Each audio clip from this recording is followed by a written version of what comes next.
सात संगत जी, प्यार से कहना ध्यान निरंकार जी। जहाँ आज ये सत्संग में सभी ने इतने घंटों से और अभी भी इसके बाद भी जो सत्संग में हर एक के भाव श्रवण करने का एक मतलब, ये जो हर एक ने कहा कि इस जीवन में हमें भक्ति की बुनियाद पे अपनी सारी जिम्मेवारियों को भी निभाना है, हर समय भक्ति भी करनी है और समाज में भी एक अपना असर इस तरह हो कि हम पहले जहाँ अपने ऊपर सुधार का भाव लिए हुए खुद को सुधारते चले जाएं, वहीं साथ में एक प्रभाव समाज पे भी इस तरह रहे भक्तों का शुरू से ही कि अपना भी कल्याण है, औरों का भी कल्याण है। कोई भी काम भक्त किसी भी समय एक सेल्फिश होके सिर्फ अपने लिए नहीं करते। भक्तों को तो यही मन में होता है कि हर एक के दिल में ठंडक पहुँचे, हर एक के दिल में एक आराम हो, हर किसी के लिए एक भाव शुद्ध, हर एक कोई परमात्मा का ही रूप तो बहुत ही पूजनीय। किसी को भी भक्तों ने कभी चोट नहीं पहुंचाई और हमेशा भाव मन के ऐसे ही रहे कि अगर किसी को किसी तरह का दुख तकलीफ है भी तो कैसे वो दूर की जाए। और सबसे बड़ा जो परोपकार भक्तों का रहता है वो यही रहता है कि परमात्मा हमारे जीवन में आया है, हर एक के जीवन में आए। जो अभी तक इस परमात्मा को देखे नहीं है, जिन्होंने अभी तक ब्रह्म ज्ञान नहीं लिया, वो भी कैसे अपने जीवन में एक रोशनी हर समय की ला सकते हैं। क्योंकि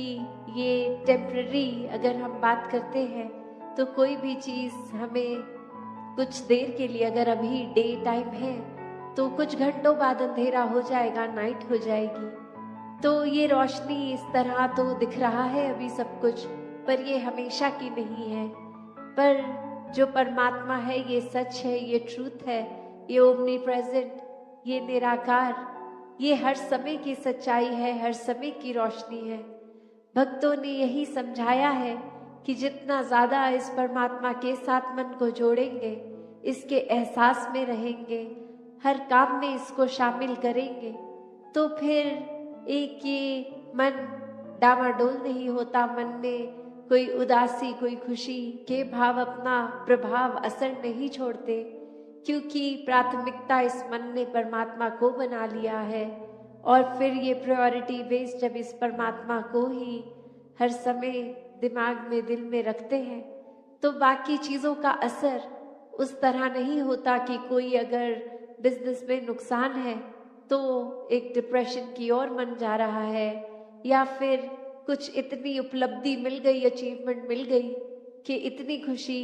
कि औरों के बारे में फिर सोचना ही छोड़ दिया, खुद में इतनी ईगो ले आए,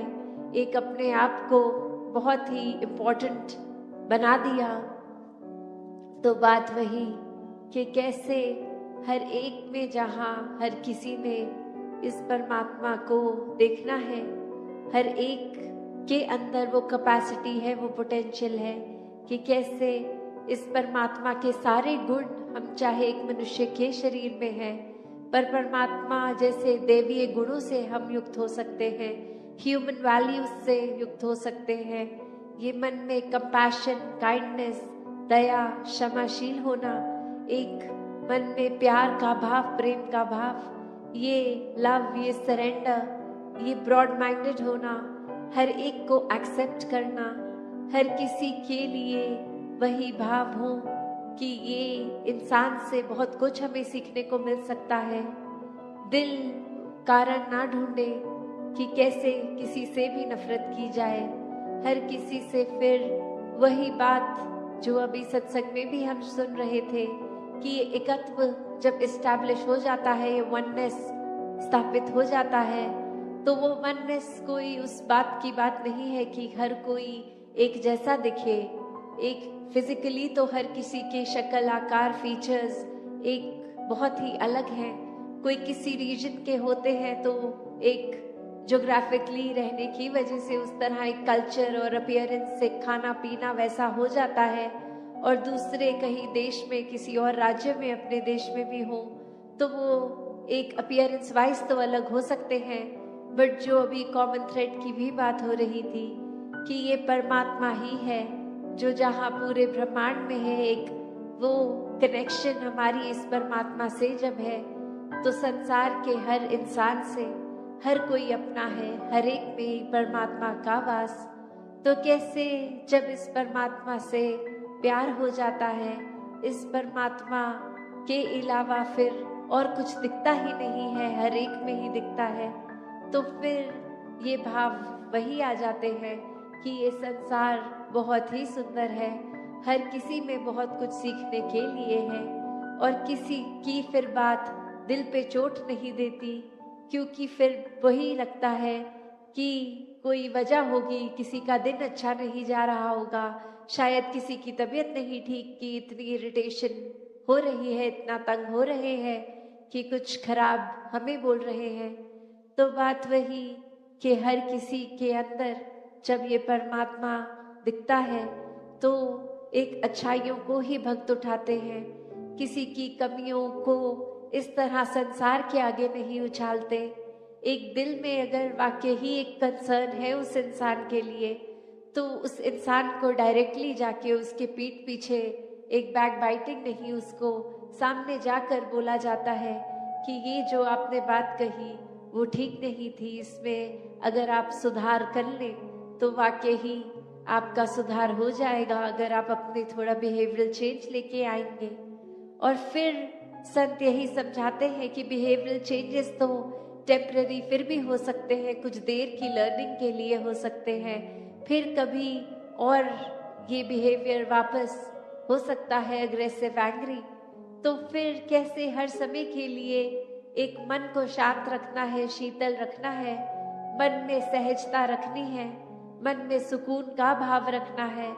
तो इस परमात्मा से ही जुड़ना होगा, क्योंकि इस परमात्मा को दिल में बसाएंगे तो मन में ये सारे इमोशंस ठीक तरह से काम आएंगे। जैसे एक आग का एग्जाम्पल होता है फायर का, तो उसका काम तो जलाना है,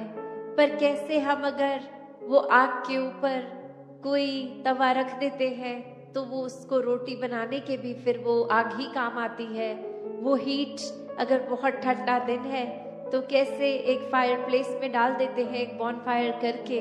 उससे हमें आराम ही मिलता है।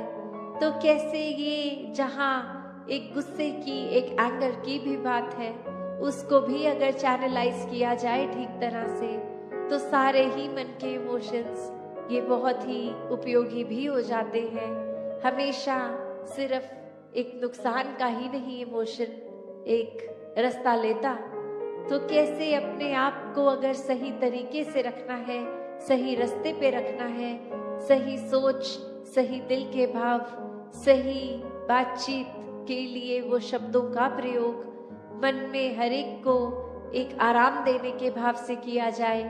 तो फिर एक सामने वाले का भी हम वो सुधार कर लेते हैं। शुरुआत चाहे अपने आप से ही करनी है, पर फिर भी अगर किसी की कोई एक बात ठीक नहीं तो उसको बहुत आराम से कन्वे करके एक वो अटेन जो करना है, जो अचीव करना है, वो चेंज भी सामने वाले में दिखेगा। तो दातार हर किसी पे कृपा करे कि ऐसे ही सेवा सुमिरन सत्संग करते हुए इस निराकार से जुड़ के एक दूसरे को एक हम प्रायोरिटी भी बनाए लाइफ की, एक दूसरे के साथ शोल्डर टू शोल्डर रह के एक सहयोग के साथ जीवन जिएंगे तो बहुत ही आसान ये जीवन भी हो जाता है। एक दूसरे के सपोर्ट को और अच्छी तरह करके, ना कि एक कोशिश की अगर हमें कोई अचीवमेंट मिल रही है तो दूसरे के लिए ना मिले, पर संतों को मन में होता है कि हर कोई प्रोग्रेस करे, हर कोई सफलता प्राप्त करे, सिर्फ अपनी खुशी के ऊपर नहीं, हर एक के साथ आगे बढ़ने वाला भाव होता है संतों का। तो दातार ऐसे ही भावों से हर एक को युक्त करे। सात संगत जी, धन निरंकार जी।